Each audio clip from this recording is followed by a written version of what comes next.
Anong gagawin natin? Sir Mao. Rock and roll to the world. Alright.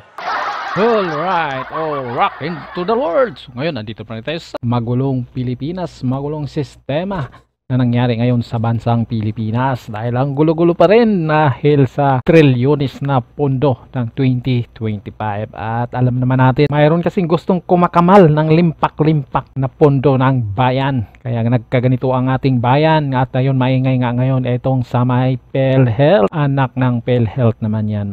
Bakit ba? Bakit ba ang PhilHealth ay talaga naman? Bakit ayaw patanggalin kasi ang mga namumuno dyan? Simula naman lang kasi ang gulo sa PhilHealth nito nga Marcos administration. Kung naalala nyo sa panahon ni dating Presidente Duterte, mayroong mga namumuno dyan, mga opisyalis ng PhilHealth ang pinakakasuhan.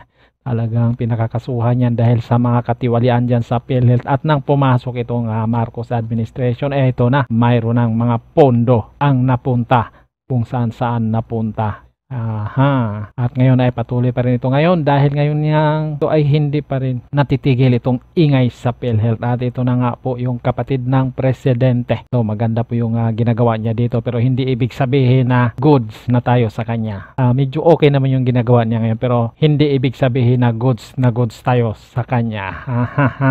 Alam na this, no? Alam na this kung ano ibig sabihin ko ng itong kapatid. So pakinggan na lang natin. So pakinggan natin yung ng kapatid niya. 25 Bicameral Conference Committee report and my utter and complete dismay over what the Congress has submitted as the budget of the Republic for the year 2025. Sampu ng sambayanan, pakiwari ko na may himalang naganap na labag sa patakaran natin dito sa Kongreso. Himalang lihim na ginawang pulubi ang Pilipinong animoy nanlilimos at naghihirap sa harap ng mga ganid at makapangyarihan. Oh no! Oh no! Ang mga Pilipino ay ginagawang patay gutom, ginagawang pulubi, ginagawang alipin sa ginagawa nito. Nangyayari lang naman ito dahil sa isang tao. Dahil isang tao na binuboto lang ng taga-Tacloban. Hoy taga-Tacloban, ito yung binuboto ninyo. Tingnan nyo, sakripisyo ang buong Pilipinas.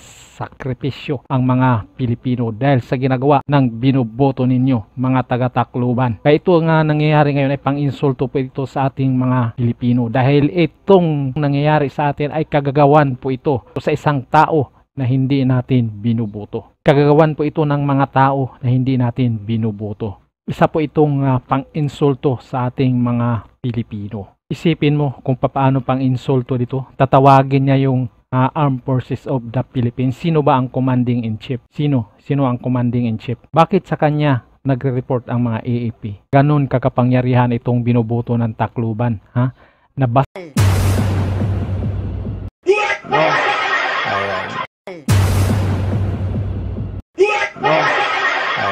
Na kung titignan natin, taga-Tacloban lang ang bumuboto nito. Hindi ito binuboto ng mga Pilipino. Dahil sa kanya nangyayari sa ating bayan ngayon ganito. Maging ang ating Pangulo, aking kapatid, ay nagduda na at nagpapasalamat ako na kaninang umaga ipinagpaliban muna ng palasyo ang pagpirma ng 2025 budget sa Biyernes, ika-20 ng Disyembre. Sila rin kaya tulad ko ay nagtatanong, wala bang himala? Babalangkasing ko ang mga pangyayari. 22 July 2024, the President submitted the proposed national budget to Congress, the NEP. August 15, 2024, the Senate began conducting budget hearings at the subcommittee level. As the Vice Chairman of the subcommittee charged with the budget of the DSWD, I conducted 2 hearings on the DSWD budget on 16 September 2024 and 14 October 2024. Brought by my experience last year when a certain ACAP was inserted into the DSWD budget and 12 billion was added to the COMELEC budget to allow the conduct of a plebiscite on a people's initiative. Yung malaking panlilinlang sa sambayanan na pirma na sa panahon din ng Kapaskuhan, pilit na isinagawa ng iilan like a thief in the night, ika nga. Lumiham pa ako sa aking Pangulo ng Senado sa pamamagitan ng ating Finance Chairperson Senator Grace Poe na natanggap ng kanilang mga opisina noong 5 ng Nobyembre 2024. Nakiusap ako sa kanilang gawing klaro ang bicameral conference at magkaroon ng diskusyon kasama ang mga miyembro ng Kongreso bago magsimula ang formal na pagpupulong sa BICAM. Dapat konsultahin muna mga Vice Chair ng Committee on Finance tungkol sa inimumungkahing pagbabago sa budget ng mga ahensyang nasa ilalim nila. Pati na rin ang mga malaking pagbabago sa GAB ay dapat pinag-uusapan ng mga miyembro bago ipasa. Na walang lihim, walang gulatan, higit sa lahat, walang himala. Sa hindi maalamang dahilan, wala akong natanggap na kahit anong tugon. Hindi pinakinggan ang aking pakiusap. A caucus among the senators was held on the 26th of November 2024. This would have been a good time to discuss the concerns that I and many of my colleagues had on the transparency of the BICAM process. To my disappointment, the budget was not even raised in the caucus.